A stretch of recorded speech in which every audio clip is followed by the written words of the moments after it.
अगर आप बाइबल मुक़द्दस खोलें तो बाइबल मुक़द्दस के अंदर हमें कहीं भी लफ्ज़ ब लफ्ज़ रसूलों का अकीदा नहीं मिलता। और यही बात बहुत से लोगों के ज़हन में सवाल पैदा करती है कि अगर ये बाइबल मुक़द्दस में नहीं है तो फिर ये कहाँ से आया? यहाँ पर हमारे लिए एक बहुत ही अहम सच जानना ज़रूरी है कि ये हमारे लिए कोई नई तालीम नहीं है, बल्कि ये रसूलों का अकीदा हमारे लिए बाइबल मुक़द्दस के मुख्तलिफ हिस्सों में जो तालीम फैली हुई है, उसको यकजा करके, इकट्ठा करके एक मुख्तसर शक्ल में तश्कील दिया गया, ताकि ईमान की बुनियाद को आसानी से समझा जा सके।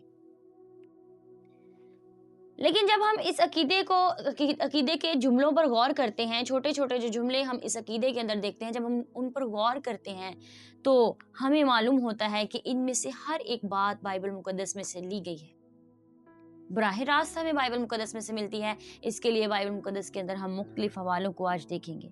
मिसाल के तौर पर जब हम पहली बात ही हम देखते हैं रसूलों के अकीदे में कि मैं ईमान रखता हूँ खुदा बाप पर, तो ये तालीम हमें यीशु मसीह की सिखाई गई दुआए रुबानी के अंदर मिलती है। मत्ती की इंजील के 6 बाब की 9वीं आयत के अंदर हमें ये हवाला जो है, हमें ये रेफरेंस बताता है कि वहाँ पर यीशु मसीह खुदा को आसमानी बाप कहकर मुखातिब करते हैं।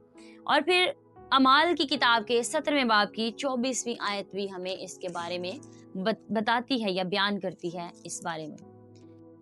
और खुदा ही सब चीज़ों का खालिक और मालिक है, क्रिएट करने वाला है।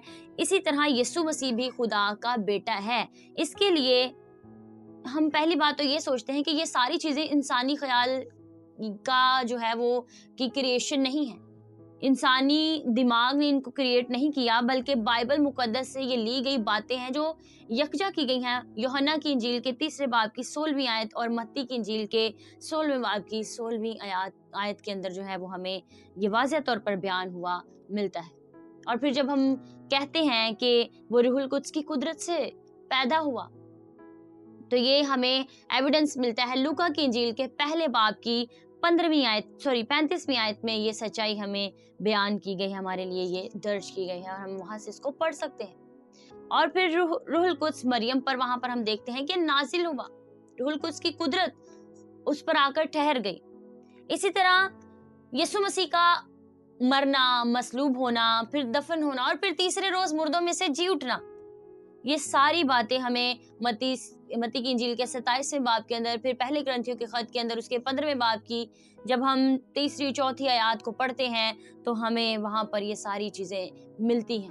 बाइबल मुक़द्दस के अंदर हमें ये सारे एविडेंस जो है वो हमें बताते हैं कि ये सारी बातें, ये सारे जुमले बाइबल मुक़द्दस के अंदर दर्ज हैं। और फिर तीसरे दिन जी उठना भी लूका के इंजील के 24वें बाब के अंदर और पहले ग्रंथियों के खत के 15वें बाब के अंदर हमें ये एविडेंस जो है वो बयान करते हैं कि यहाँ पर ये बातें दर्ज हैं। और फिर इसका मतलब यीशु मसीह का आसमान पर उठाए जाना अमाल की किताब के पहले बाब की 9वीं आयत के अंदर हमें ये मिलता है। और फिर इतना ही नहीं, बल्कि आसमान से दोबारा वापस आना जिंदा और मुर्दों की अदालत करने के लिए, ये अमाल की किताब के पहले बाब की 11वीं आयत के अंदर और फिर मत्ती की इंजील के 24वें बाब के अंदर भी दर्ज है, वहां पर वाज़ेह किया गया है। फिर रूहुल कुद्स पर ईमान अमाल 2 बाब में हमें नजर आता है कि रूहुल कुद्स पर ईमान हम कैसे रखते हैं या कैसे हमारा ईमान है रूहुल कुद्स पर। फिर गुनाहों की मुआफ़ी जो है वो इमाल के किताब के 2 बाब की 38वीं आयत के अंदर हमें ये हवाला जो है वो मिलता है कि हम कैसे जो है हमें गुनाहों की मुआफ़ी मिलती है। फिर मुर्दों के जी उठने का जिक्र करते हैं यूहन्ना की इंजील के अंदर, उसके 5वें बाब की जब 28वीं और 29वीं आयत को हम पढ़ते हैं तो वहाँ पर हमें मुर्दों की क़यामत के बारे में जिक्र मिलता है। और फिर हमेशा की ज़िंदगी का वादा यूहन्ना की इंजील के 3 बाब की जब हम 16वीं आयत को पढ़ते हैं तो उसके अंदर हमें हमेशा की ज़िंदगी का जिक्र मिलता है। और जब हम इन तमाम बातों को एक साथ मिला लेते हैं, इनको इकट्ठा कर लेते हैं, तो हमें साफ साफ नज़र आता है कि ये एक रसूलों का अकीदा जो है ये दरअसल हमें सिर्फ उनकी ये ज़ाती तालीम नहीं, बल्कि ये बाइबल मुक़द्दस की तालीम है जो उन्होंने यकजा करके, इकट्ठी करके एक उसको शक्ल दी है, ताकि हर आने वाला मसीही जो है वो उसको यानी मसीही ईमान की बुनियाद को समझ सके। आखिर में ये बात याद रखें कि अगर कोई शख्स आपको ये कह दे कि रसूलों का अकीदा तो बाइबल मुक़द्दस में नहीं है, तो याद रखें, आपको घबराने की ज़रूरत नहीं है, बल्कि समझदारी दिखाने की ज़रूरत है। आपको समझने की ज़रूरत है कि आया ये तालीमात जो हैं, ये तालीम जो है, वो बाइबल मुक़द्दस से हम-आहंगी रखती है। क्योंकि याद रखें, सच हमेशा बाइबल मुक़द्दस से हम-आहंग होता है। वो बाइबल मुक़द्दस से नहीं दूर होता या बाइबल मुक़द्दस से मुख्तलिफ नहीं होता। इसलिए आप इन बातों को समझें कि आया ये बातें बाइबल मुक़द्दस में से निकली हैं या नहीं।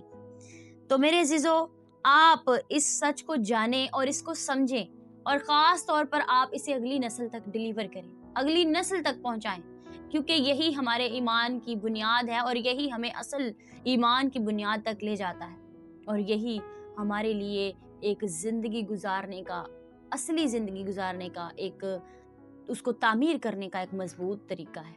God bless you all.